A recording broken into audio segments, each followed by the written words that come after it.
جمهوری اسلامی تل آویو و حیفا رو با خاک یکسان خواهد کرد.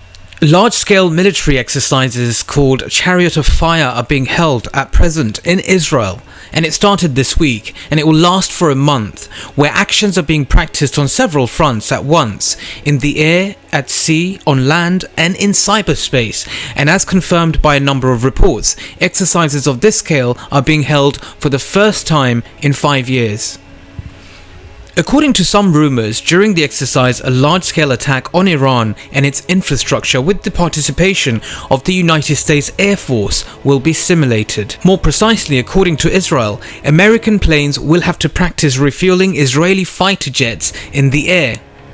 In my previous videos, I thought this was something the Arabs of the Persian Gulf would do for Israel, but according to the Israeli media, it's the United States who will provide a helping hand to Israel. So what Israel is telling us is, it looks like the Biden regime is ready to take radical measures against Iran. But how plausible is the Israeli threat to Iran? Well, according to my calculations, it's not plausible at all, and Israeli lies in this regard are not persuasive whatsoever. I say this because the United States seems to be demonstrating its readiness to seek a compromise at the Vienna talks on the Iranian nuclear program. On the other hand, it's slightly odd that they would follow the Israeli Bennett regime and its concept of an independent forceful scenario against Iran, which, by the way, the Netanyahu cabinet refused. And this is an important point to make because Bennett's popularity is tumbling. Netanyahu keeps firing at the Bennett regime. Leaders at the Bennett regime are deserting him. Netanyahu has described the current Israeli regime as the sinking Titanic. So you see folks, all this Chariot of Fire talk is very much public relation and not really worth losing sleep over. Today, Iran will be arriving at negotiations in Vienna with a clear goal: to end sanctions in exchange for almost nothing. Iran won't just keep its nuclear program. From today, they'll be getting paid for it. Iran doesn't hide its intentions.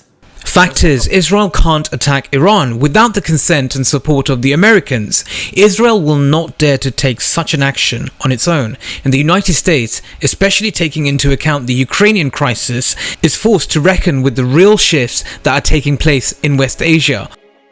Also to point out, not many Arab countries will actually support a unilateral attack by Israel. You see, despite Israel's desire to improve relations with some of these Arab countries, it still fails to put together an anti-Iranian coalition. And we see this by the recent secret meetings between Iran and Saudi Arabia in Baghdad, where both nations are seeking to resume ties. Moving on now, Israel is holding its largest and most advanced air exercise ever, joined by 7 countries including India, France, the United States, Germany and the United Arab Emirates. For the past decade or more, Israel has been conducting drills, issuing threats, and assassinating Iranian nuclear scientists, and recently we just saw a colonel in the powerful Islamic Revolution Guard Corps who was assassinated by Israel. Yet Iran has continued to build its nuclear program, raise its nuclear enrichment levels, develop its missile system and enhance the military capabilities of all its allies in the region, and this includes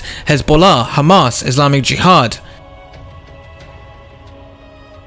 and the Houthis. You see folks, the Prime Minister of the apartheid entity, Bennett, has become a liability for American diplomacy. And this can't be great, especially since America is losing influence in the region. So this whole facade of Chariots of Fire is just merely a show for the Bennett regime and a PR campaign due to the deep division which engulfs Israel today, thanks to Bennett and Netanyahu. What's clear today is Iran is making tectonic steps, moving towards strategic partnership with Russia and China, driving US foreign policy into a state of shock, neutralizing Washington's pressure at the Vienna talks on the nuclear program.